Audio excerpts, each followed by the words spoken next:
Thanks for watching, and if you enjoy the video, make sure you hit that subscribe button and notification bell so you don't miss any future uploads. Your support really helps us drive and push the channel even further. And on that note, make sure you check out the link down below for our official Teespring account. We set up some Team Set Pass merchandise. I'll show you guys quickly on the screen here. We do have 4 designs currently. Our Cyber Dragon TSP logo, if you will. Have you read Miss? Or in this instance, have you read me? It's just a prank, guys. It's all just a joke. And the one that never gets old. Normal summon, response. We got our Alistair on the meltdown. So make sure you guys check it out. There is t-shirts, there's sweatshirts, there's stuff for your babies, there's stuff for your kids, there's stuff for your significant others. We have a lot of great ideas. I have a handful more. We're going to start with these 4, and after a little while we'll rotate them out with some new ones. So make sure you guys stay fresh on that note. We'll also have a dedicated Team Set Pass attire coming shortly, so make sure you guys check those out. Without further ado though, let's get into your video. What's going on, guys, and welcome back. So we're starting to put together some in real life decks, and any deck profile that I give to you guys, whether it's on EDO Pro, Dueling Book, with actual cards, they are decks that I do play personally, and we're trying to get back into real cards. So we're going to kind of focus in on a handful of decks. I got 5 of them where I have all the cards coming for. We're going to build them, and eventually we'll get the staples like Lightning Storms, Talents, Droplet, some of those cards. We do have some pretty expensive cards such as Access Code and Prosperity already, but moving forward we're going to continue to get these cards now, since we're, well, once again, playing with real cards. So if you don't see some of them in the build, that would be why, but we're going to go ahead and talk about it as we go through. So today we're playing Prank Kids. If you like the mat, link down below, go check it out. And you guys saw in the intro it's a little longer than normal, but that won't stick around, don't worry guys. Just a couple videos and then we have a intro video all done, ready for you guys. But yeah, so we have a Teespring account now, and we have a Prank Kids design. I was pretty happy with how it turned out for me. You can get it with or without the It's Just a Prank, so feel free to check that out. It's pretty cool, I think, and let us know if there's anything else we could or should do. But without further ado, let's dive on into Prank Kids. So we're opting to play 3 Fancy, pretty standard obviously, 3 Lampsies, 3 Dropsies, and we're going 2 Roxies. You want to open a Prank Kid, and between these and Place, I mean, you have so many, you're going to open one way more than you won't. Obviously 1 Prank Kid is still good, 2 Prank Kids is way better, you know, Prank Kids and Poly, because yep, we are playing Poly. I like the extenders and playing through and pushing through hand traps and being able to do things like that, and we still have a lot of room for board breakers and those types of things. Nothing against Desires, but we're not playing it today in this build, so nothing wrong with it. I mean, I think that the card has proven itself to be very good in Prank Kids. We're just opting not to do it. So first extender we go for is Parallel Exceed. The downside to Exceed is you're playing right into Nibiru more often than not. You don't do the quick, easy, you know, Butler and under 4 summons, you know, get your Pandemonium past turn, which I don't think is a big issue. Like, I don't think Nibiru gets mained too much at the moment, and I'm not personally big on it anyway because it's not good versus Dinos, it's not good versus Invoked, it's pretty meh versus Shaddoll, it's not good, well, okay, it can be good versus Dragon Link, but a lot of times they make Seal right away get safer, it's still popping off anyway, and still make like a Savage and Seal possible tidying, so they're still setting up 2 to 3 disruption through Nibiru. I just think there's much better hand traps in the format, so Parallel Exceed is a really good extender. So I'm going second cards because we have so many cards for going first. Like, I was playing Dragoon for a while too, just because there's so many 1-card combos that you can afford the bricks and the, you know, that loss of consistency, if you will, especially with Poly, because I've actually polyed Dark Magician and Red Eyes when I opened them both, but we cut Dragoon and just went for more going second cards, more hand traps, things like that. Pankratops is really crazy, good strong card. Lancia and Droll, like I said, there's hand traps that are just better than Nibiru right now, and I think these are 2 of them. And then we're playing double Ash Blossom. Ash is really versatile and hits pretty much everything, but it's not like I'm gonna end your turn type hand trap, and I like the 8 hand traps. It's been doing us pretty good overall in testing. So we'll work on getting a replay video for you guys as well. Like I said, we're pretty much going to focus in on the 5 decks that we'll see. Prank Kids obviously being one.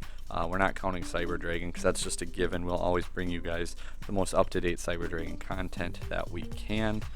Just 2 place. So, well, places effects are nice, you know, when you're fusioning and you're linking, especially for the chain blocking aspect to make sure all your kids can go through instead of losing one of them. But I don't know, like, I like it. We're playing essentially 13 kids with the 2 plays, 2 Roxys, 3 of the others.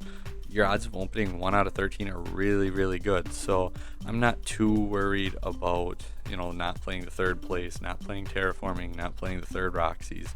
1 out of 13 has been really good, and this helps to not see multiples. It helps to not see it as the game progresses, because it's not usually a card you want to draw into in a grind game more often than not. We were playing Double Pandemonium, pretty standard, I think, especially with like Shadal being able to banish cards out of your graveyard, so that obviously can hurt. So if you lose your only copy, that's pretty big. The 1 Pranks, it's a nice little extender depending on the hand. And then, like I said, we are playing the 3 Poly. Comments, by the way, guys, that way you see it more. Then we are also playing Triple Cosmic Cyclone. Card's crazy.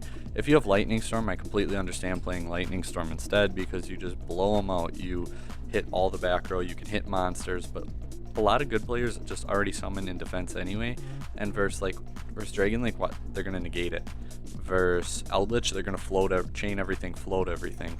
Like, I don't know. I don't want to say Lightning Storm's not good, because it's an amazing card. It's a really strong card. I just think Cosmic is slightly better this format. You chain it to Schism, you banish Schism. You hit Tiding, you get rid of the Tiding so they can't banish Tiding to get back Chamber to get another Tiding. You kill a follow-up play and you hit that card. Like, you just start your turn with it. Tiding, gone. So Cosmic, really, really good. Eldritch, obviously banishing their cards. Too much has Destruction and Grave and Recursion. Should all just grab stuff back from the graveyard anyway. Consider playing 3, but we're just going to run with the 2 Prosperities. I don't want to mill out my whole extra deck, obviously. Sending 3 isn't bad at all, and like with 13 1-card combos, the 2 Prosperity is really, really nice to see that extra extender, to see the 2nd kid, to see you're going 2nd cards, you know, any of these. Or if you have like full combo in your hand, you don't need the whole extra deck. So depending, like if I'm siding into it, I'm going against like a huge monster board and I have Dark Ruler sided in and I really, really need it, you can always just throw 6. Like, it's not ideal, you don't really want to banish 6, but 3 is usually what I do. And then the 2nd one, I usually don't see 2 in a game, so like, that's always nice. And then we have our 1-ofs, Monster Reborn, Mind Control card, Slept On, Instant Fusion, and Called by the Grave. So pretty all strong 1-ofs. I think Mind Control doesn't quite get the love it should this format. Like Pankratops, it's just really strong. And like if you verse Dinosaur, if they don't have another miss in hand, just, you know, Mind Control the Dolka, and you can stop the Conductor just like that. You know, you Mind Control the Conductor and you force one of the Dolka negates, but I'd rather just, you know, take the Dolka, protect myself from their Tyranno. So that is it for the main deck. Going on to our extra deck. We're playing 2 Battle Butlers. So, I mean, that's pretty standard, I think. Like, nothing too crazy there. Just the 1 Rocket. I probably should play 2 again. It hasn't been coming up where I really need the 2nd one. And I understand, like, why we play 2 and the grind game. And the card's really, really good, really crazy. I wanted to try some other cards out in the extra deck, and that was one of the 2nd Rocket was one of the cards I wasn't using. Is that or a Butler? I might go back and forth. Just playing 3 of those total. Obviously at least 1 of each, but then the 1 Weather Washer. So that's it for our fusions. I can't tell you how many people I've seen like not know about Weather Washer, like them not being destroyed by battle then, and then they're just like, oh, okay, and then your turn you just go off on them again. The 2 standard Xyz, Toad, Abyss, nothing crazy there. Links 2 aren't really too crazy. I think the 1 Rocket's probably really the only difference between a real standard build, but we got the double Meow Meow, 2 Doodles, 1 Bow Wow, and then we're playing the Phoenix and Unicorn as like good spot removal, good easy generic cards to get into. this is what we cut Rocket for, because we're running into like summon limits and things like that, and I was actually able to get around them depending on you know, like if you already had a monster on board, obviously, because if they flip summon limit when you summon your second one, you're not going to be able to go into your Phoenix. But it's been pretty good so far, so I can't complain too much. Or even like anti-spell I've ran into a couple times, and that's where Phoenix, like just certain little floodgates or things like that. You know, if you're not ready for I mean, there can be only one, really doesn't hurt at all. Like that's the reason that a lot of us can play it. But like your Doodle and your Butler are both Thunders. Like it's just getting rid of spot removal, getting rid of floodgates back row. They already used Schism that turn. You can go into Phoenix, but like I said, destroying it to the grave isn't the greatest, because as soon as the shit all goes to grave, like the fusions, they're just gonna grab Schism back. So I don't know. I like Cosmic. One Rip Roaring, and then the one Code Talker. Card's crazy. But yeah, so that's it for the Prank Kids. We're not going to go into the side deck really today. As far as actual Prank Kids cards go, I was siding the one plan just for the easier Rip Roarin' play and combo, but probably going to take that out too, because it's just not something I'm really going into a whole lot. So, but anyway, let me know what you guys think down below about the deck, the profile, all those fun things. And like I said, check out that Teespring link. Check out Grove Reacting Gaming. Playmat's amazing. It's by far my favorite playmat. And yeah, so take care, guys. Thanks for watching, and have a good one.